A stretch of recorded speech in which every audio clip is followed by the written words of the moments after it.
Hi, welcome to the APAT podcast. I'm Corinne Young, your host today, and with me is Cori from National Jewish Health in Denver.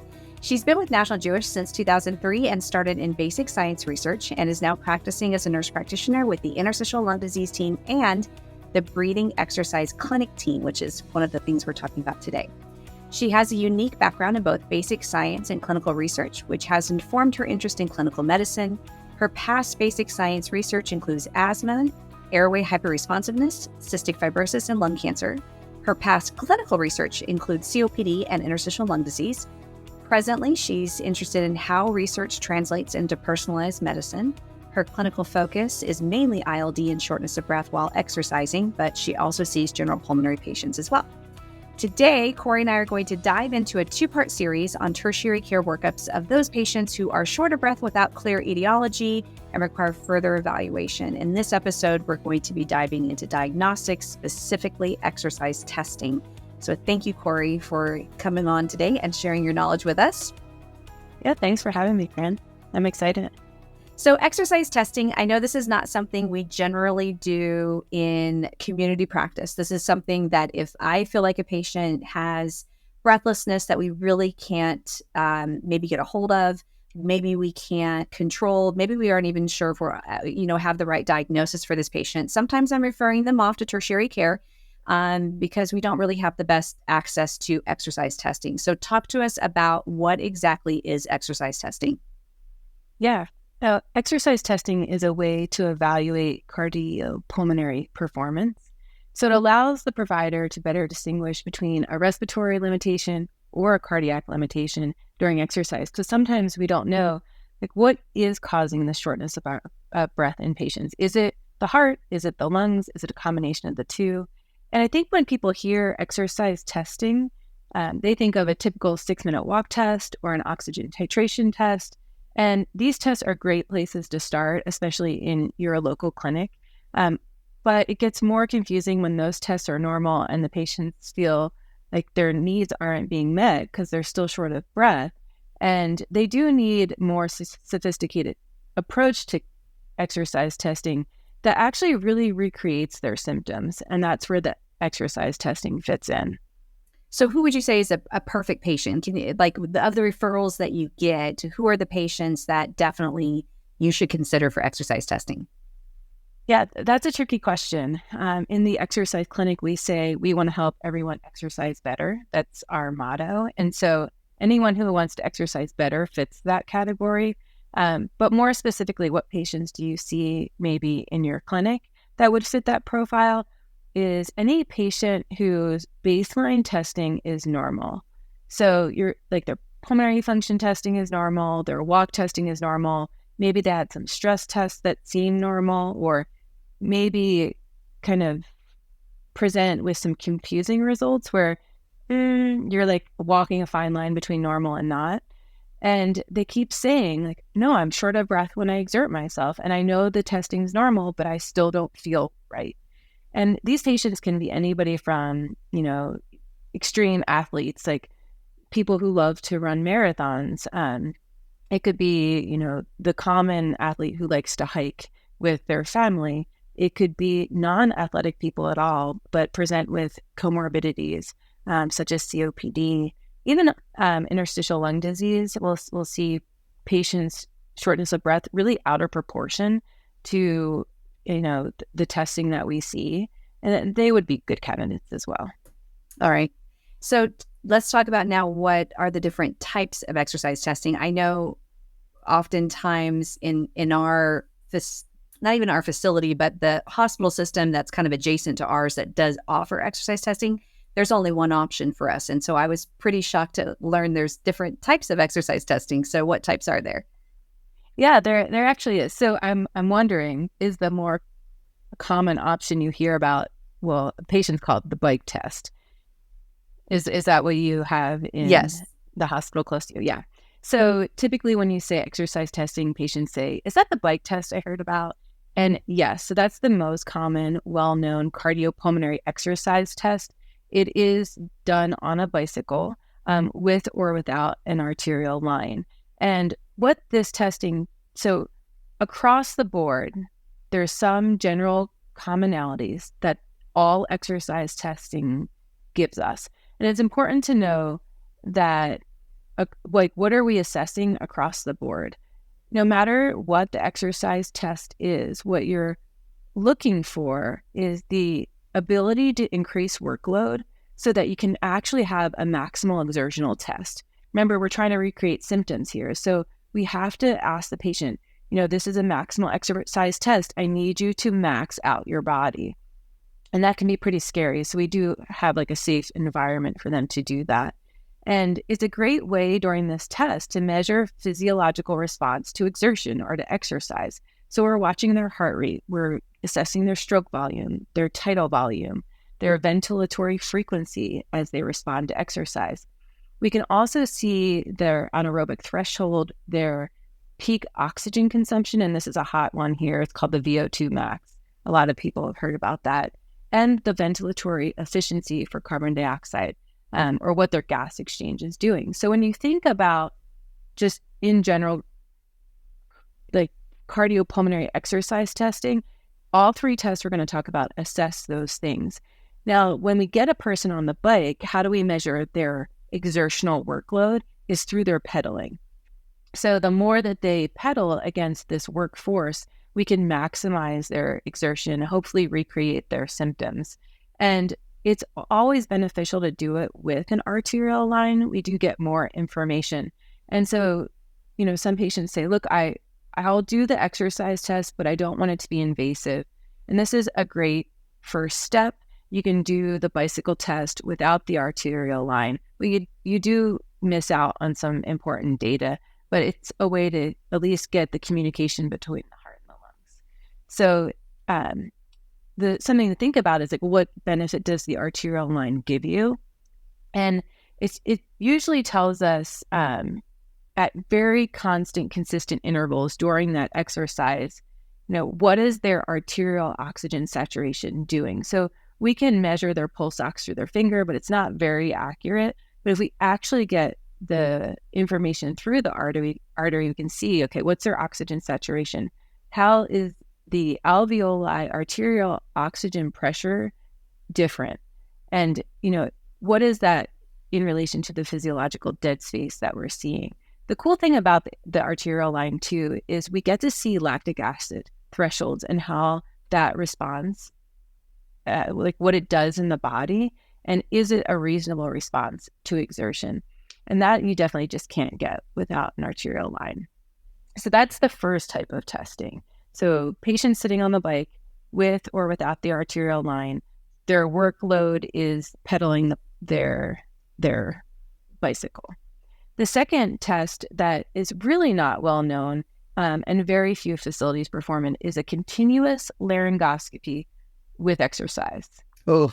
So I know, right? So for all of you who aren't sure what a laryngoscopy is, it's a small scope that is typically inserted through the nasal passages.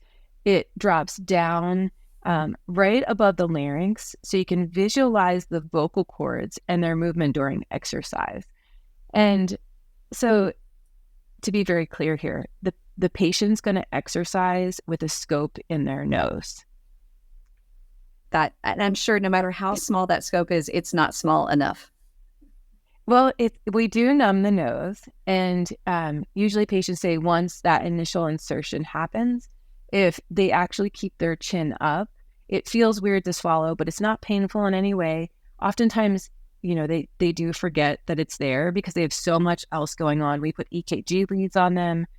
They are harnessed in. It's a treadmill exercise test, so it can be completed on a bike if we need to, but it's often harder to recreate vocal symptoms in patients on a bicycle for whatever reason. So we typically will have them on the treadmill. So it's harder to pair work, right? Because on a bicycle, you're pedaling and we can increase that workload. But on a treadmill, where does work come from? It's a bit harder. So typically, if we don't recreate their symptoms in a standard increase of effort as we increase the miles per hour on the treadmill, then what we'll do is we'll either do sprints or incline. And that kind of recreates the work needed to produce laryngeal symptoms. So here's the difference, right? Well, why should I choose a bike test over a continuous laryngoscopy? Is the bike test it tells me, I'm just not sure where my deficit is. Is it the heart or the lungs? And that's a great start. The continuous laryngoscopy says something's wrong with my voice box. And often patients will say, I have really noisy breathing. I feel like I can't breathe. And therefore, I get short of breath when I exercise. They'll even describe a stridor type sound. And that's your tip off. Okay, if I can't catch it on a resting laryngoscopy, then, some people will have all these crazy tests performed. Like, I went to the doctor and they ran me up and down the stairs and then decided to do the laryngoscopy. And I told them by the time I sat down, my symptoms were gone. And that's usually the case. So we watch it from their vocal motion from start to finish. And inevitably we catch it because it goes away pretty fast. Yeah, vocal cord dysfunction, I feel like, at least in community practice, a lot of ENTs don't feel very comfortable in diagnosing.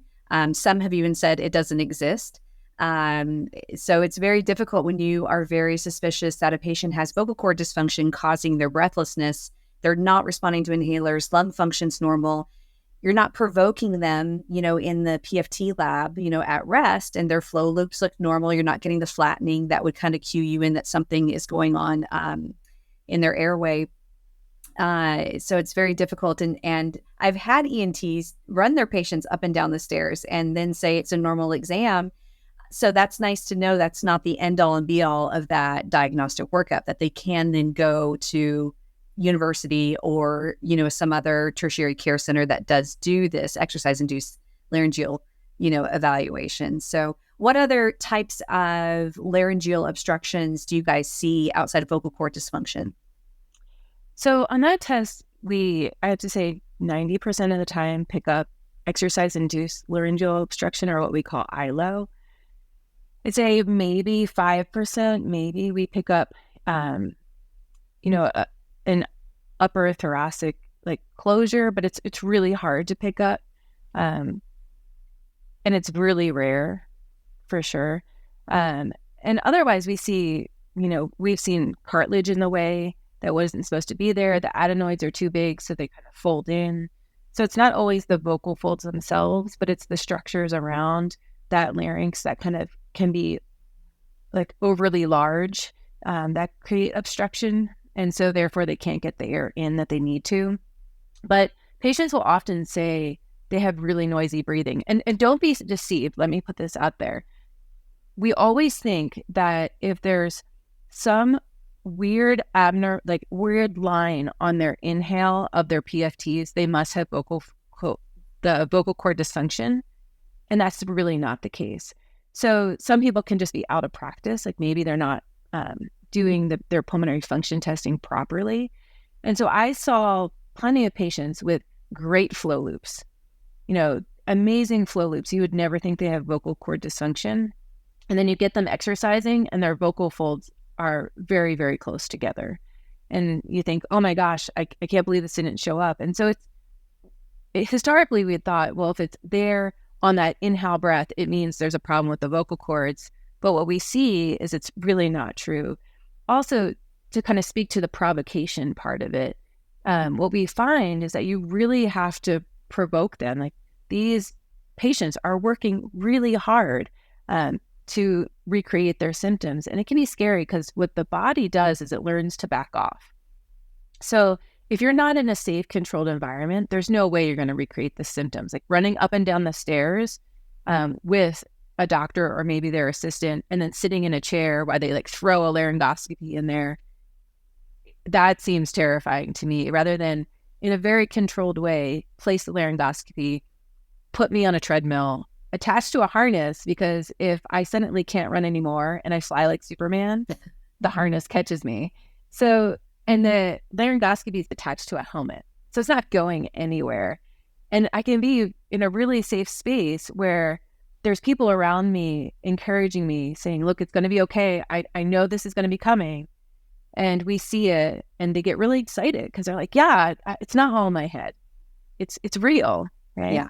that validation of their symptoms is always so great to provide them, that I believe you, there's something wrong. I just can't find it. So I need to send you for this testing, and I'm sorry for what they're going to do to you.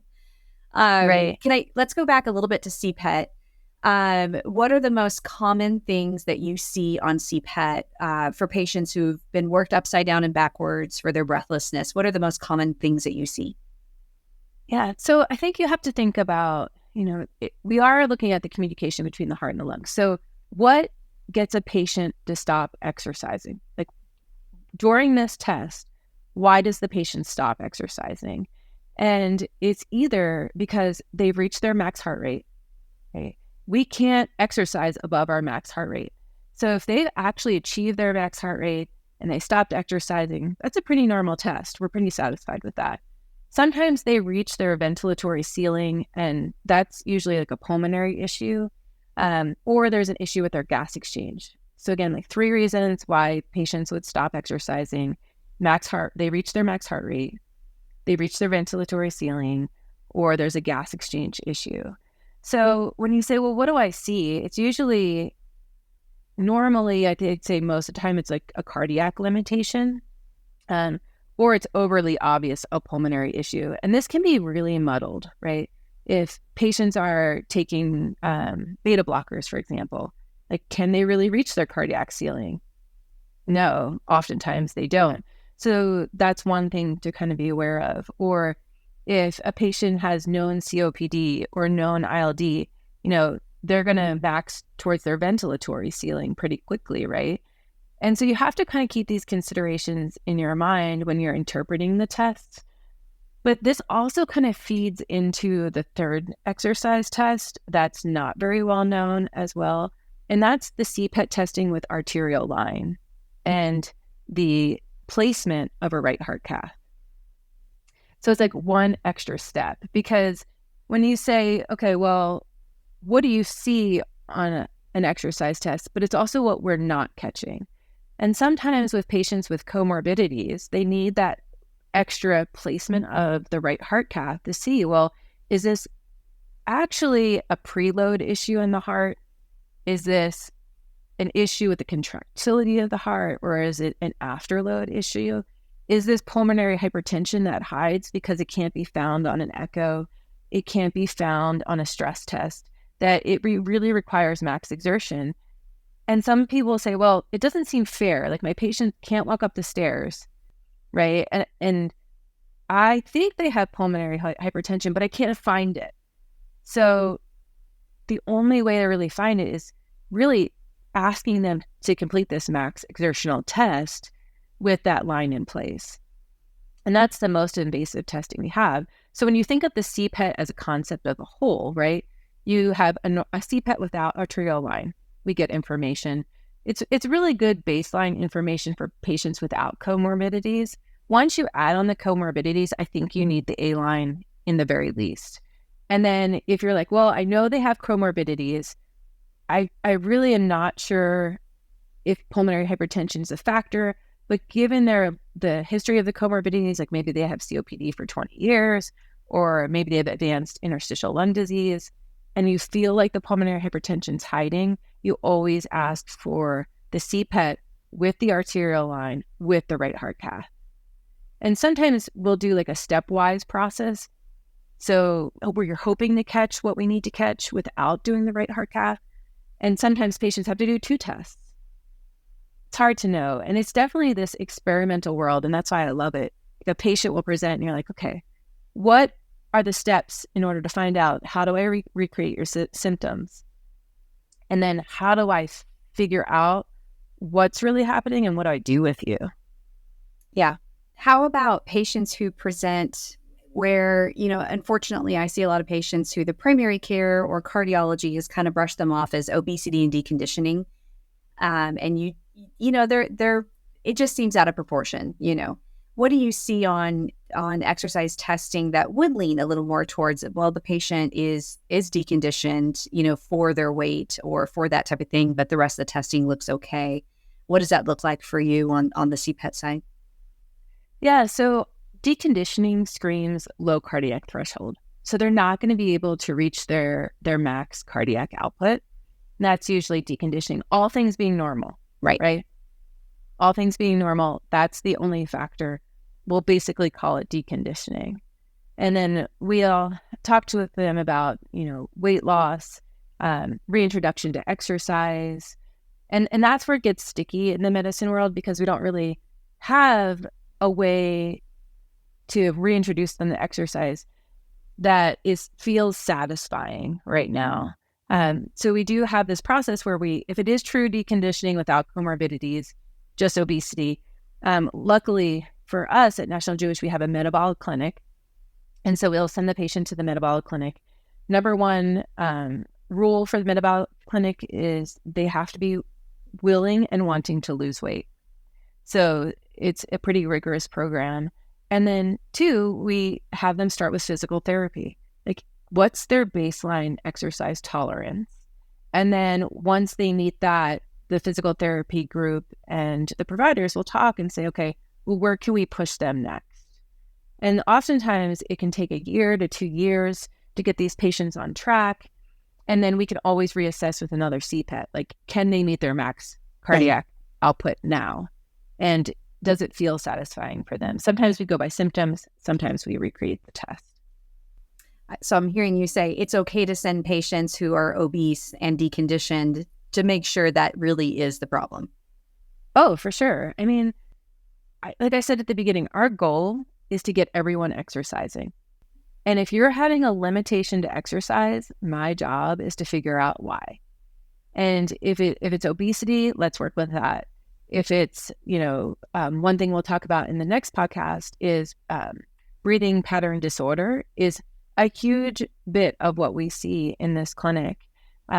It was traditionally a wastebasket diagnosis, but what it means is that the patient has this erratic breathing and they're hyperventilating, and they need help just as much as the patient with obesity.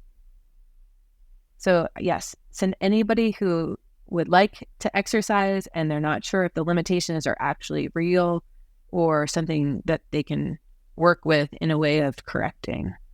Do you guys modify anything for patients who have physical limitations otherwise? So a great example of like those patients that you just don't know what to do with would be somebody who is breathless with exertion and normal testing thus far. They're just working harder than they should, but they also have some locomotion issues. They got a bad knee, they've got a bad hip, they're walking with a cane, and they're saying just walking from their bedroom to their bathroom, is exhausting for them. They just can't breathe doing it. Oxygen levels are okay on exertion. You've looked at all of those types of things, but that they've got this other physical limitation that's making them work harder just to do simple tasks. What do you guys do with those patients, or are you able to modify your testing for them? Yeah, good question. It is a little hard. They have to be able to bike or walk on the treadmill. And, I had one patient scheduled for a treadmill test and no awareness, because it was an outside referral, that she was going to be walking to run that day. And she's like, there's no way I'm walking to run on the treadmill. I just can't. And my knee is bad and the impact hurts. And so we threw her on the bike. She's like, I can totally bike. It's okay with me. So I think if the patient's willing to be flexible, they do have to walk to run, right? And if walking is their maximum exertion, then they'll just walk or bicycle, because we have to recreate enough work for them to recreate their symptoms. Mm-hmm. Okay. Well, that's good to know. Are there any other patients that maybe you see very late in the game because maybe the referring specialist didn't feel like they met criteria to get exercise testing, or patients that maybe we're not thinking of in general practice? It's never too late, right? I think that's the important thing. I feel like it can be too early, but it's really never too late. And what do I mean by that is sometimes it's more frustrating when, for a patient, they're coming to an exercise clinic and we perform all these tests at rest, right? And then they say either, I don't understand why you're doing this. My problems with exercise. And that's the hardest patient to work with. It's not the patient who has all this testing done at rest. Mm-hmm. And they're like, look, I came here for an exertional test and I'm hoping you solve my problems. I'm like, I hope I solve your problems too. But it's never too late, I think. And that's the important thing to remember. Like if you have a patient that's really struggling and maybe you worked on deconditioning, maybe you worked on the reintroduction to exercise and you've done all you can, we're a great resource. And I tell patients right up front, I don't have all the answers, but I'm willing to be curious. That's a great quote. I love that. Yeah. Well, thank you so much for joining us today on this. I'm really excited for part 2, which is the dysfunctional breathing clinic that you have and talking to patients about how to breathe, which sounds so silly, but so brilliant at the same time. So hopefully everybody will join us for that second episode. Thank you again for listening, and please like, subscribe, follow, anything you can with the podcast that helps APAP bring you more free content in the future. And thank you again, Cori, for joining us. Yeah, thanks, Corinne. It was fun. See you guys again next time.